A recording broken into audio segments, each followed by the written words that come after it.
哈哦，我是那个大叔，很高兴来到我的游戏频道。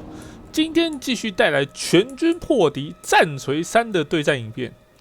哇，看到这只超级大的蝙蝠，没错，今天使用的是吸血鬼。那旁边还有一个很可怕的马车啊，幽冥引擎。那我们来快速介绍一下我方的阵容啊。那老样子，最前方总共出了5队的僵尸。便宜又好用的肉盾真的是没话讲。那中间这一排呢，第2排是出了木屑食尸鬼，算是近战的伤害主力输出。它的武器威力高达的是40点，还不错。那我们来介绍一下刚刚看到的这一只超巨大的蝙蝠。这只呢是单体巨兽。不过它的士气稍微有点低啊，这边基础值只有45，那这边目前加总下来的话，现在是有50，算还可以。但是其实他说的士气低落，我觉得没有到很严重，整场用下来我觉得还算 OK。那这支它有一个非常特别的地方是侧袭免疫，也就是说它不像其他单位一样，遇到从旁边的攻击或是从背后攻击，会造成比较多的伤害。这支并不会有这个问题，算还不错的能力啊。然后它本身也会在战斗中也会补血，这能力不差。然后搭配的幽冥引擎的话，可以持续补血。那幽冥引擎呢，能力稍微提一下，第一个是减速，范围内敌方所有敌人速度减少30%，然后还有范围内所有敌人如果在交战中会处于烧血状态，然后还有提升法力补充速度，然后最重要还有这一个，让我方这范围内所有我方单位补血，并且攻击注入魔法攻击，这样打人会更痛。然后它本身自带25%的魔法抗性，算非常好的资源单位。那我们来看一下领主部分。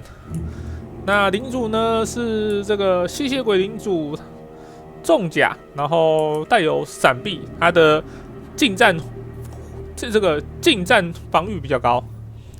那这边基本上技能带的非常多啊，像是提升法术抗性，然后还有永不溃散、闪电反应，提升速度跟伤害抗性。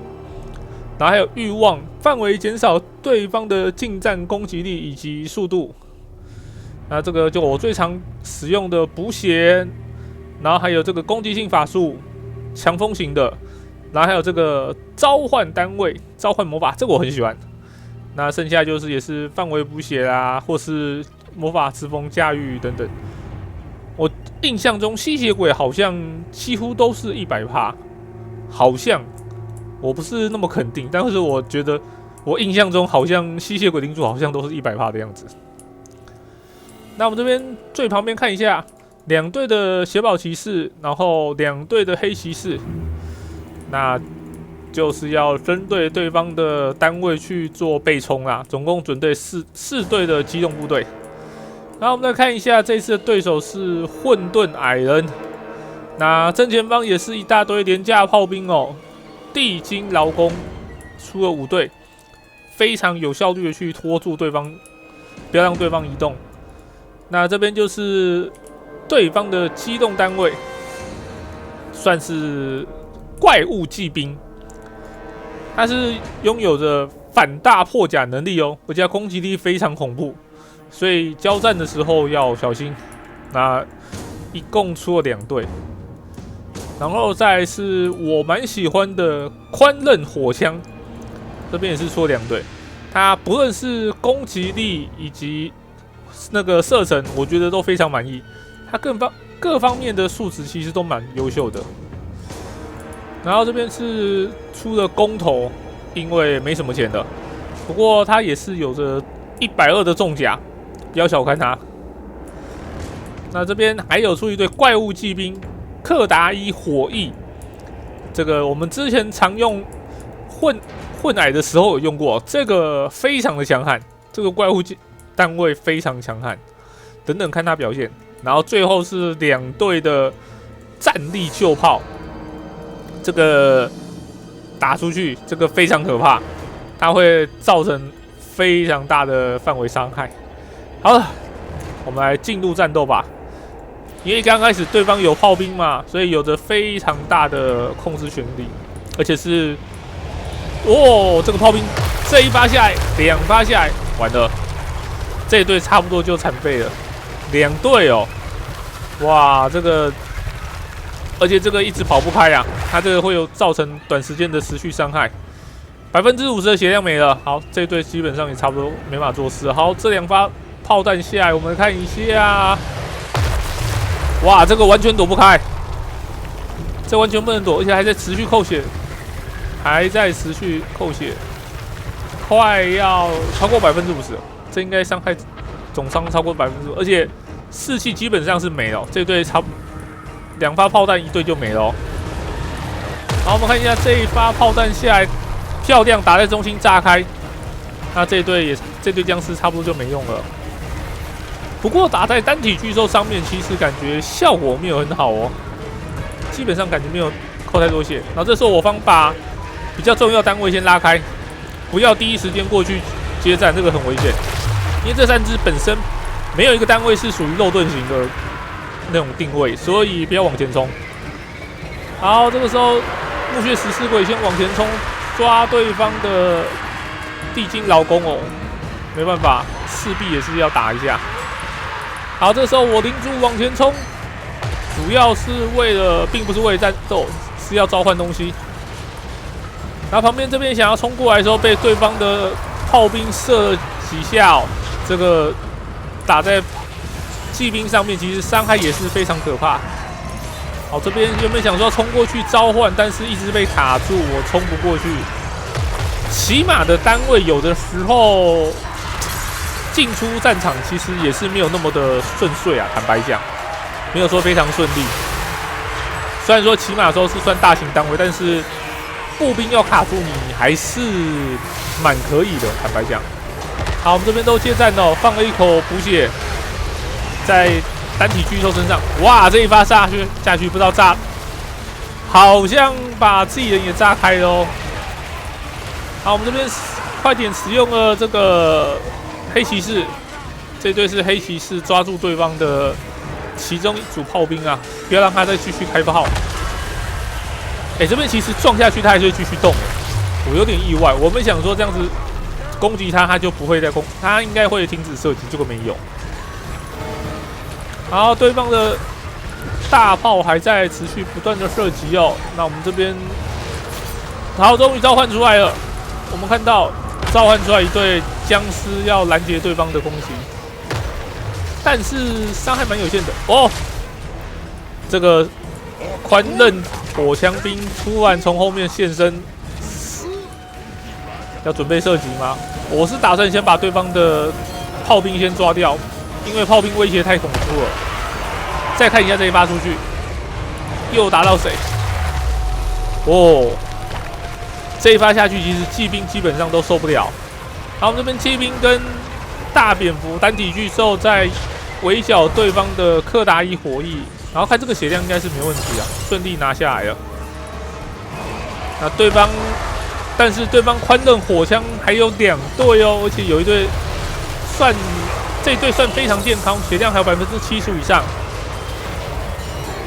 那我这边又再召唤一次僵尸了。其实我们这边放慢速度看一下，其实基本上外面东西都差不多没了哦，基本上外面都是被对方的骑兵给绞杀掉，我都是用僵尸去拖住他。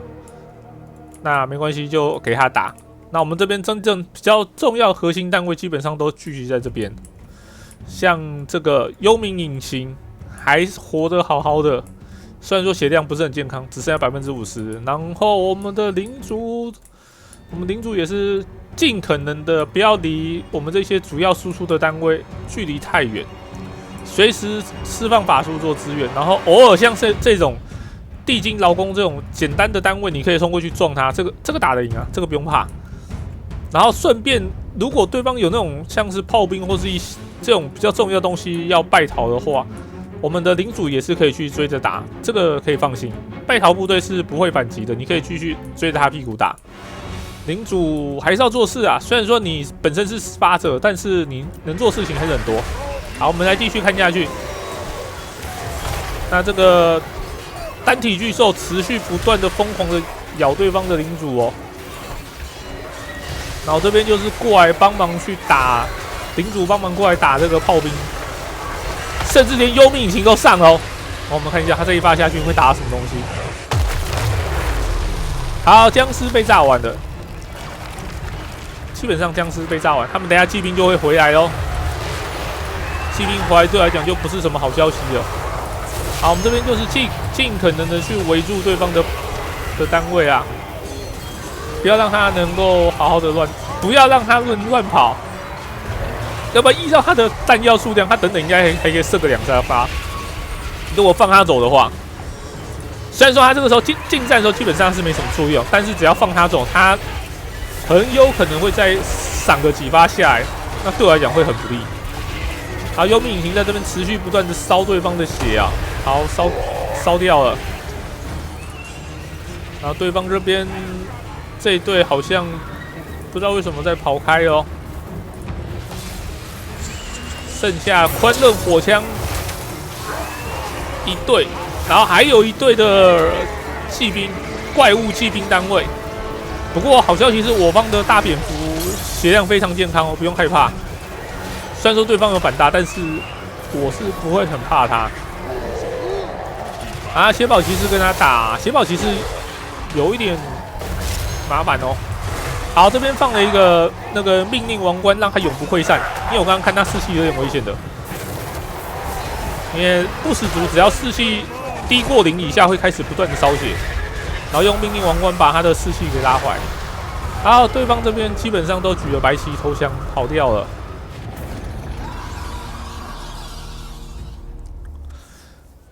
这一场基本上僵尸都没有做到事情，僵尸基本上拖住对方的前排也都没有拖得很好，没办法让这个食尸鬼好好的输出。主要是对方的这个炮兵真的太恐怖了，2发下去一队，虽然说他有些会砸到自己人，但是对方前面也是很换得起，因为对方这2队其实不怕自己的炮兵轰炸。然后怪物步兵也还好，因为怪物步兵它是放在最里面，其实也没什么可能性会炸到。那宽刃火枪不用讲，他们是远程单位，其实不太可能。那我们这边主要仰赖是幽冥引擎去做烧血补血，然后注入魔法攻击，各种效果。然后还有这只单体巨兽，基本上就是看谁距离比较近，然后或者是哪个威胁比较大，我可以先打他，因为单体巨兽它的本身它能力都不会说太差，而且它有一个很大的权利，就是我想打谁就打谁，不像说像刚刚那样子领主骑马，结果进去还是会被困住。没有，单体巨兽最大好处就是我想打谁就打谁，你没有步兵可以拦住他，你骑兵要拦住他也是蛮有难度的。这个单体巨兽最大的好处就是我想找谁决斗都可以，除非你跑得比对方慢。如果是速度慢，那这个就没话讲。但是他有非常大的选择那个交战者的权利。那这边小宝骑士跟黑骑士其实被对方的炮兵打了几下过后，真的就承受不了，那个损失真的很大。其实我想说，要不要出个4炮？如果出到3炮或4炮的话，会更可怕。但是问题就是你出的太多的话，你相对性你其他部队数量会少非常多。尤其这个大炮一挺，我记得好像是1800，非常贵。好，那以上就是今天影片所有内容啊。如果喜欢影片，帮我点赞并且分享出去。我是那个大叔，我们下次再见，拜拜。